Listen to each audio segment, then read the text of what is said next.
Shalom Yasharala. Before we go into this lesson, we give our honor and our glory and our praises to Yahweh. So Kal Halalim Yahweh, Bahasham Yahweh Bahasham Rakakwadash. We give the honor to the apostle and prophet and letters of JMS Cabot and our great millstone for the bring for the 100th century that I've been currently edified under. And today's lesson we are going to go into a little bit of this particular topic because a lady came out. Let me come over this. I'm going to the right. Basically, a lady came at me today, right? And she was interested in me, right? Honestly speaking. And she asked, because she said she was looking at me for a good while. She liked how I just look. She liked my build. She liked how I tall. You know, my bone big, so you know I look strapped. And then she proceeded to say which was the problem, right? Which was the initial problem, right? She proceeded to say the only thing she don't like is how I have my hair, right? She said she find my beard too bushy. She want me to cut it down. If she said if she have to be with me, I have to cut down my beard and neaten it up and mark it. And I had to mark my hair and cut it down. Miss Lady.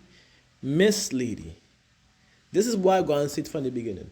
I don't give a flying fuck about your flicking opinions. Because I didn't, of course I didn't say that. I told her, honestly speaking, I'm not doing anything that is not lawful. If it's not lawful, if it's not biblical, I ain't doing it. Straight up. She say, where in the Bible it says that you can't cut your beard? Oh yes. So of course I did a nice little simple breakdown for she. She understood. And then still proceeded to say that even so, I still like my men neaten up the face and carry down your beard. Well, you know, at that point in time, I just tell she, if it ain't biblical, it ain't making sense to me. So you have a blessed day. And I walked all the way off. I didn't waste no time. For those who don't know my character, that is how I is. I direct as possible. Right? For men, women, anybody, it doesn't matter. I am direct as possible. So that situation is what I proceed to do this lesson. So before we go into the breakdown, or the understanding of the beard, let you get a little understanding as to where the clean shavenness come from. Where she meant clean shaven. What? Where did that come from? Where did this particular custom started or originated or may have came from? Let's get a little understanding before we go into the lesson, right? A simple lookup could show you where it says, in contrast to the majority of peoples in the ancient Near East, it says the ancient Egyptians were clean shaven, at least from the time of the Old Kingdom, 2686 to 2181 BCE. It says the custom among men was to shave their beard, their mustache, and wear a false goatee, on special occasions. This was their custom. It's telling you that right here. Let me read it again. The custom among men was to shave beard and mustache, and to wear a false goatee on special occasions. That's not all. Let's keep going. Some Egyptian pharaohs were depicted as bald. In ancient art, it says, but it's likely that they actually shaved their heads and wore elaborate headdresses as a symbol of their stature and power, which is another custom, another tradition. It says the practice of shaving the head and wearing a ceremonial headdress was common among Egyptian royalty and nobility, and it was not necessarily indicative or natural baldness. See? It says the headdresses worn by pharaohs often featured symbols of ornaments that represented their royal authority and connection to their power, which is a damn idol. But let's continue. Then I just wanted to make sure all I did in this particular, I want to get this answer, was look up where did the shaving of your face and shaving of your head come from. It first, most important, of course, we know our people, stiff neck and stubborn, would go against the Most High in many means. But first answer came up, bronze razor. The ancient Egyptians, it says the Greeks and Romans all used like a bronze razor to shave their beard and hair. These razors were typically made of bronze or copper and had a single sharp blade. So you are seeing evidence as to where this custom come from. So why would our women like these things? Many of our Jake women, because they are not. I'm telling you, when the time reach for them to get the judgment, they will perish. Scriptures tells you, I'm glad I read Romans, let's go in Romans chapter 1. Scriptures tells you, right? Who knowing the judgment of the Most High, that they which commit such things are worthy of death. It says not only do the same, but have pleasure in them that do them. So you, as a woman, actually so deeply in this worldly nonsense that you would rather have your Jake man clean shaven, marked up, cutting the laws which is given unto us in half, just so that he could look a certain way like the heathens.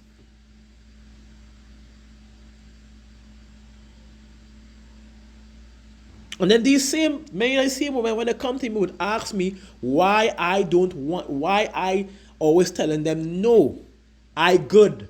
Why am I always saying that? Because I'm not writing on your head. I don't want you all if I'm not writing on your head. I've seen way too much on TikTok to want to be with a woman lest Yahweh blesses me with them. That is the reality. That is the reality. Once he provides me with that, and I'm telling you, yeah, hardball. I playing very hardball. I might be harsh, but it is what it is. And this is what is be happening. This is why they say no. Because when they go into the scriptures, in Leviticus self, 18 and 3, and everybody should business piece right now, it says, Leviticus chapter 18 and 3. Let me read from the top. And Yahweh spake, Leviticus 18 and 1. And Yahweh spake unto Moses, saying, unto the children of Israel, and saying unto them, I am Yahweh, your power.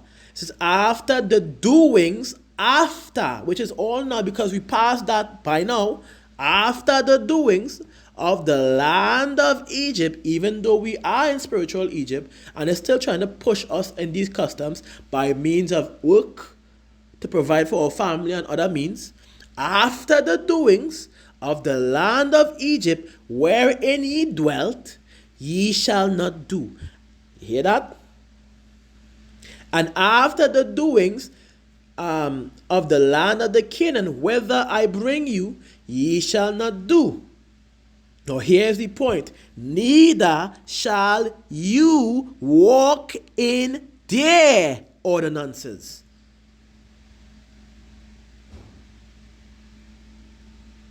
Is that clear enough for you? But let's go into the law which I went into Leviticus chapter 19. Let me grab it here one time. 19 and 27. So like I pass it. Alright, good.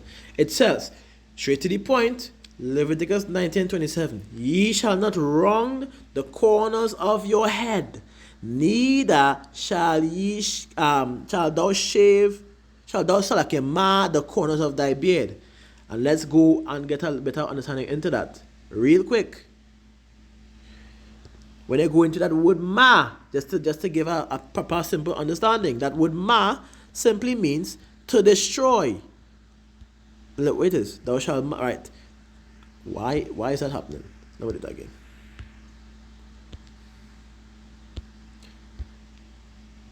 Okay, there it is. Strong's H 7843. Shacheth. And in the root etymology, this is the primitive root word.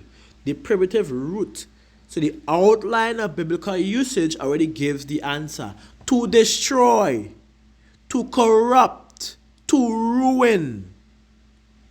And when you go further down, right? To spoil, to pervert. Even further, it says, let me get it here. To perish, to mar, to cast off, to batter, to destroy. And then when you, and all it means is you can't cut your beard.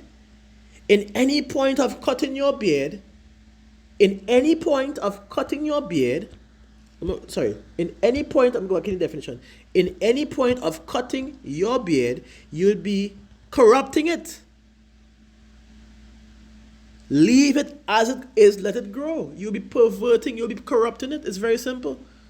And when you go into the NLT makes it clear. Do not trim off the hair on your head.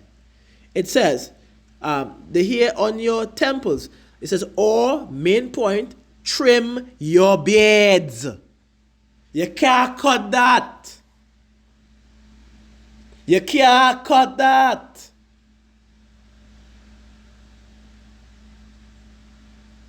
One more time. You can't cut that, brother.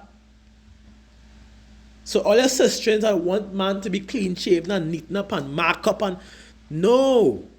The scriptures is against that. They can't. What is wrong with y'all? To strike off, you can't strike that. You can't. And then going to the word wrong.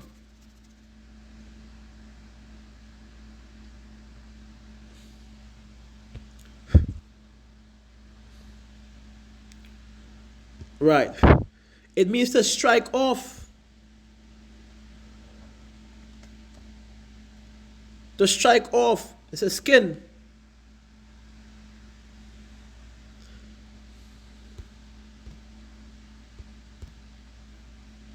And when you go into that particular precept in Leviticus chapter 21 and verse 5, let me grab that real quick. Leviticus 21 and verse 5.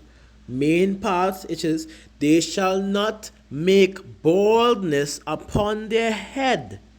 Main point, you cannot bald your head. Because that is a custom of the heathens, the Egyptians. That's why the scriptures say, learn not the way of the heathen. Be not dismayed at the signs of the times, the heathens are dismayed at them. Learn not their ways, lest you want to be an abomination unto Yahweh. Now, if you would like to be an abomination to Yahweh, that is your problem. That is not nothing to do with me. I would remain obedient as best as we can. I would show love and fear to Yahweh Hashem Yahushai. But I'm not going to do that. Sorry. Let me read it again. They shall not make baldness upon their heads, neither shall they shave off the corner of their beards, nor make any cutting in their skin, in their flesh, Salakia. So the first one telling you can't cut your beard. The second one telling you can't mark your beard. The one before telling you can't mark your head. The second one telling you can't bald your head. Let me get a comparison.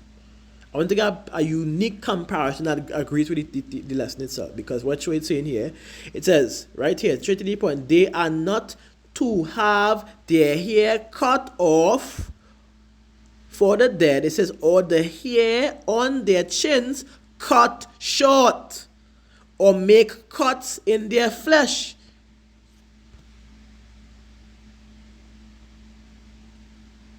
You have to understand. This is what Yahweh, thy power, have said. This is the order in which Yahweh has placed unto act that we may operate upon, showing who we serve. And who do we serve? Yahweh, the true God of the Bible, the true power of Abraham, Isaac, and Jacob. The Most High. That's who we serve. So how could you accept and grab up the customs of the heathens when they do these things in form of and sometimes in a state of not just power, but serving their power, which are idols, and expect the Most High to be dealing with you? Leviticus 18 and I believe straight down could tell you the consequences for that. It says, for whoso shall commit any of these things, commit any of these abominations, even the souls that commit them shall be cut off among their people. It says, therefore shall ye keep mine ordinances,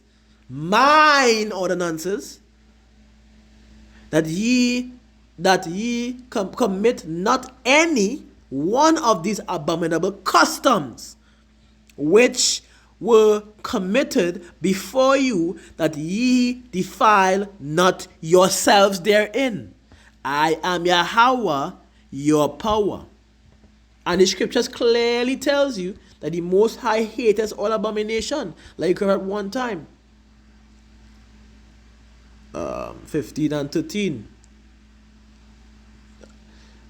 13. It says, Yahweh hateth all abominations, and they that fear Yahweh love it not. So you, the Most High, not dealing with you because you loving them abominations. We're not even you're supposed to be exalting or at least saying a prop star brother for at least trying to keep the commandments correctly. But what you doing? Stating what you like on a man, which is not even biblical, and you expect me to look your way after? To the law and to the testimony, if they speak not according to this word, it's because there's no light in them, and I don't want nobody to have no light in them. Sorry to say. You're getting blank. And many of these jakes in Trinidad, I might be hard, I will remain hard. Or they will always get blank from me until I come correct. Until I come willing to learn. I'm not going to break nobody back to teach them nothing. Leave that to Yahweh to do. Sorry to say. The only person I would do that is to the ones who want to learn. That is what I said. That was clearly out of order. And that pissed me. Watch me. You don't know. I walk out with anger. But at the end of the day, I realize that our people are very destroyed. Very, very destroyed. We stuck in this kind of wicked mentality that we don't even know is wicked.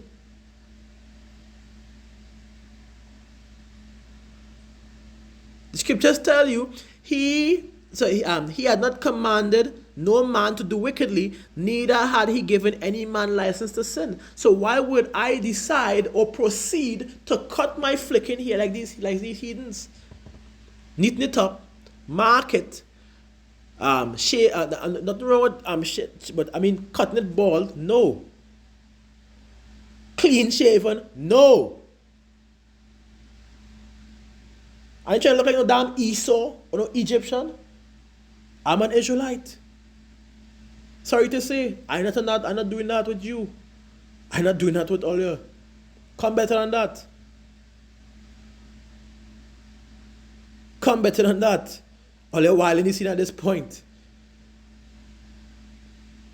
And that's why I cannot wait for this system. I cannot wait for this Esau Edom system to be broken down to nothing. I can't wait for America, Babylon to get destroyed and all the allies. I can't wait for all Israel to be destroyed. I can't wait for Yahushua to return. I can't wait. But you know what? I have to remain patient. Because if I'm not patient, I am when I want to take up myself, I want to do something stupid. That was my past. I ain't going back there. I have to remain patient regardless. Understand where I'm coming from? And this was supposed to be a lesson to edify and end up being a little bit more than that. So Salakia for the way I operate, but boy, come on, man. Come on. These people out here really flicking, like lost in her, gone in her, lost completely in her.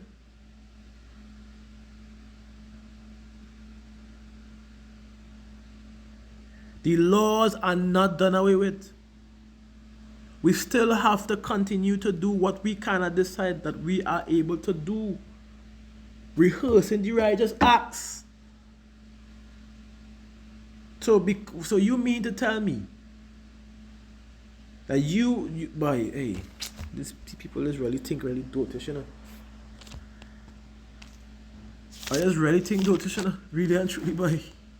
Very sad, boy. Anyways, so I hope this lesson was indeed edifying. Enough. You're not supposed to, I mean, I should do a better breakdown to this, being honest, but this was just a very simple answer to show. Also like, come on. This is a custom of the heathens. Jake, we're not supposed to be falling in love with heathen customs. Something really wrong with all you. If I still have that in all your head, that, hey, I want my man clean shaven, I want my man to mark up and group. You see that? Just throw yourself in the fire and done now. Don't waste your time. It come in, run into it. Just run into it. You can't have one leg in and one leg out. I talk about those who are in the street at this point in time too. You can't have one leg in and one leg out. If you know it is you like that same nonsense still, go and walk into the fire. This truth is not for you if that is the case.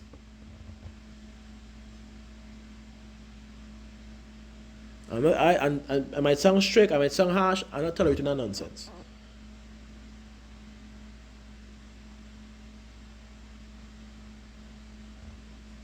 So Shalom Yasharala, Kal Halalia Yahawa, Bahasham Yahushai, Bahasham Rakakodash. These people out here really different, yes? As well as like my brothers speaking like my truth, shalom to them, shalom to the elect.